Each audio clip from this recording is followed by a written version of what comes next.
Hello बच्चों, चलिए प्रश्न को पढ़ते हैं। इसमें लिखा कि एक प्रत्यावर्ती धारा परिपथ में लगे संधारित्र का प्रतिघात जो है वो 10 ओम है। यदि प्रत्यावर्ती धारा की आवृत्ति दोगुनी कर दी जाए तो प्रतिघात कितना हो जाएगा बच्चों, ये हमें बताना है। यहाँ पर 4 विकल्प दिए गए हैं। तो चलिए बच्चों इस प्रश्न की मूल अवधारणा देख लेते हैं। बच्चों इस प्रश्न की मूल अवधारणा में हम ये देख लेते हैं कि ये संधारित्र का प्रतिघात क्या होता है।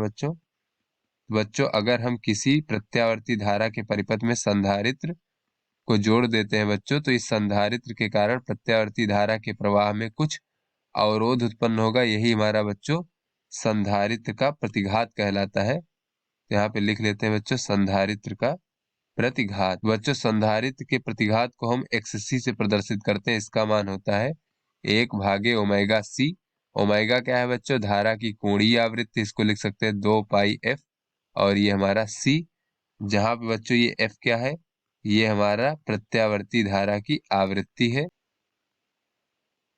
और बच्चों C क्या है, ये हमारा संधारित्र की धारिता है। तो यहाँ से बच्चों चलिए अपने प्रश्न को हल करते हैं। तो बच्चों इस प्रश्न में हमें संधारित्र का जो प्रतिघात है XC का मान दिया गया है, जो कि बच्चों होता है 1/2πf C। इसका मान बच्चों हमें दिया गया है 10 ओम। प्रश्न में हमें दिया गया है संधारित्र का प्रतिघात 10 ओम है।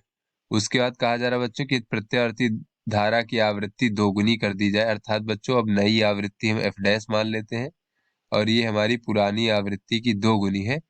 तब जो है बच्चों संधारित्र का प्रतिघात XC' मान लेते हैं। वो कितना हो जाएगा, वो हो जाएगा 2πf'C।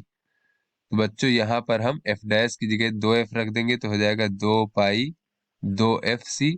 तो बच्चों ये हो जाएगा 1/2 गुणे बच्चों 1/2πfC। तो बच्चों 1/2πfC जो है बच्चों ये हमारा XC था। तो यहाँ से कह सकते हैं बच्चों XC/2, यानी कि बच्चों ये जो है हमारा XC/2 हो जाएगा। XC का मान बच्चों यानी पहले हमारा इसका प्रतिघात जो है 10 ओम था, तो 10/2 ये हमारा हो जाएगा 5 ओम। अर्थात बच्चों जब हम प्रत्यावर्ती धारा की आवृत्ति दोगुनी कर देंगे तो हमारा जो संधारित्र का प्रतिघात है वो आधा हो जाएगा और 5 ओम हो जाएगा। क्योंकि बच्चों ये हमारी प्रत्यावर्ती धारा की जो आवृत्ति होती है उसके व्युत्क्रमानुपाती होता है। ये जो हमारा बच्चों XC होता है ये प्रत्यावर्ती धारा की आवृत्ति के व्युत्क्रमानुपाती होता है। तो बच्चों जब हम आवृत्ति दोगुनी कर देंगे तो प्रतिघात हमारा आधा हो जाएगा और 10 ओम की जगह अब 5 ओम हो जाएगा। तो चलिए बच्चों अपने विकल्पों को देखते हैं। तो बच्चों ये जो हमारा A विकल्प है 5 ओम, ये हमारा सही विकल्प है। तो आशा करते हैं ये आपको समझ में आ गया होगा। धन्यवाद।